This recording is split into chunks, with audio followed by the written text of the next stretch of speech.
there was a live stream this past week that was featuring OpenAI CEO Sam Altman, Chief Scientist Jakub Pachocki, and co-founder Wojciech Zaremba. And they unveiled what they are saying is maybe one of the most consequential updates they've done this entire year. And so during this live stream, they announced internal goals to create an AI research intern by September 2026 and a fully autonomous AI researcher by March 2028. In other words, they said they're aiming to develop AI that does scientific research, specifically in the realm of AI, first by assisting human researchers with their work, and then by doing that research on its own. So Pachocki explained that the 2026 system they're aiming for should, quote, meaningfully accelerate OpenAI's human scientists by running vast experiments across hundreds of thousands of GPUs. 2 years later, the goal would be a model that can autonomously deliver complete research projects, which is a step Altman called, quote, tremendously important if it works. Now, Altman said that though they may fail in this approach, they chose to reveal these internal timelines because given the extraordinary potential impacts, it's in the public interest to be transparent about this. Now, the live stream also set the stage for OpenAI's recent corporate transformation, which we will talk about more in our second topic. In this one, we're going to focus on the AI researcher, but they also talked about their shift to a public benefit corporation under control of a nonprofit foundation. So I guess, Paul, my first big question here, AI researcher, it sounds like this is real. This is happening. They're at least attempting to get there. Why are they announcing this now? What are they actually trying to aim for here? Yeah, this is something that we've talked about numerous times on the podcast. We've known that OpenAI and other labs have been focused on this idea of building these research agents. On Sam's tweet about this from last week, he said, in 2026, we expect that our AI systems may be able to make small new discoveries. In 2028, we could be looking at big ones. This is a really big deal. We think that science and the institutions that let us widely distribute the fruits of science are the most important ways that quality of life improves over time. So, Mike, I was going back and looking through some previous episodes last night in preparation, and one that I landed on was our episode 145 from April 2025. And in that episode, we talked about an article from The Information that was OpenAI forecasts revenue topping $125 billion in 2029 as agents and new products gain. So this actually becomes really important to one of the topics we're also going to talk about today on this, the idea of restructuring of the company and the potential IPO. So in that article, they said by the end of the decade, the company has told some potential and current investors it expects combined sales from agents and other new products to exceed its popular chatbot, ChatGPT, lifting total sales to $125 billion in 2029 and $174 billion the next year. They even project that by 2029, agents alone could bring in $29 billion a year. This is the really important part, selling high-end AI workers ranging from $2,000 a month for what they were calling knowledge agents to $20,000 a month for research agents. So what is an AI researcher? Basically, scientists who study and invent new ways to build increasingly intelligent AI systems that can think, understand, reason, and take action. So they invent new algorithms, theories, insights that push the field in the area of AI research forward. So traditionally, they published academic papers. That doesn't happen very much anymore. A lot of the AI labs have sort of locked up all of their innovations to put into their own products. But pre-ChatGPT, AI researchers published a lot of papers. They prototype novel model architectures. They sort of take shots on goal, for, I guess, lack of a better way of saying it. They're testing things. So they don't do full-blown training runs of models. They're trying to find new innovations. Like sometimes they're very small innovations, like we saw with like the DeepSeek model out of China. Trying to find small ways that might scale. And so they run these tests and they design experiments and they come up with hypotheses, things like that. So they're basically creating these new ideas and algorithms, and then the engineers build them. They turn these ideas into real products. So why would OpenAI be focused here? It is a highly competitive space. So the researchers are constantly moving between labs, as we've talked about many times. Top researchers can earn millions or hundreds of millions a year, as we've seen recently with Meta. Their breakthroughs can create billions or potentially trillions of dollars. So the 8 researchers are listed on the Attention is All You Need paper from 2017 that invented the transformer that created all of this, that created the generative AI age.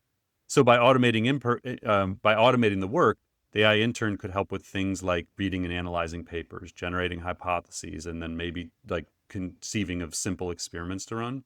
And then by the time they build the full-blown automated system, it can now design, execute, and analyze research projects with minimal human oversight, if any is even needed. So if OpenAI hits these milestones, the speed and scale of research could shift dramatically. Projects that can currently take human researchers months or years might be done in hours or days.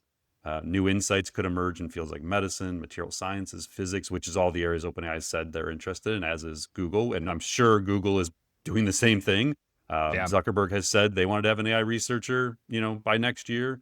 So the idea of this AI researcher means the role of human researchers could shift to where they're supervising and curating and sort of redefining research agendas that the agents then go execute. And this likely ties to plans for energy and compute power that we've been hearing a lot about with OpenAI. So once you automate research, you basically need infinite compute because there's no longer human limitations to discovery. So now you can say, hey, pick any industry, pick any problem, anybody who's willing to pay us like enough money, then you just say, all right, how would we solve this if we had the top AI researchers in the world? And if you've now automated what a top AI researcher does, you can just throw them at these problems. So for commercial sectors like biotech, marketing, engineering, access to these research level AI automated agents means you can accelerate product innovation, reduce R&D costs, explore novel business models. And even the intern model on its own could already start showing up in these enterprise tools as smart assistants that do the research and things like that. And so I actually posted, ironically, I wasn't even thinking about this when I posted this, but as I was flying on Sunday to San Diego, I was in the airport and I saw a quote from Coursera's CEO. So Coursera, an e-learning platform, e-learning company, publicly traded.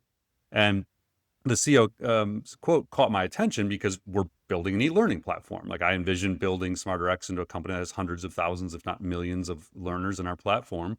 And so he was talking about AI skills becoming essential and demand has accelerated. And we're seeing 14 enrollments per minute in our catalog of more than 1,000 generative AI courses. So I'm like, oh, this is really interesting. I got to find this transcript. So I literally, as I'm standing in line to get on the plane, I'm like searching for the transcript. I'm reading the transcript.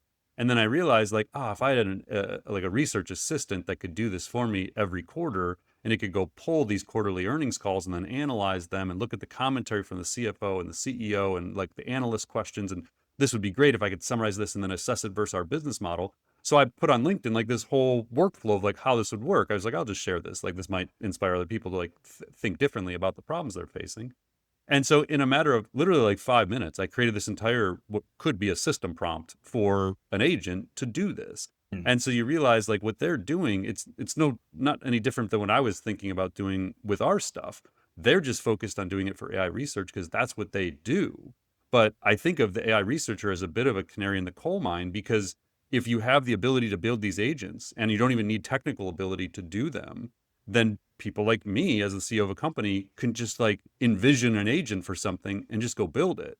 And so I think the disruption that could create in their world is significant.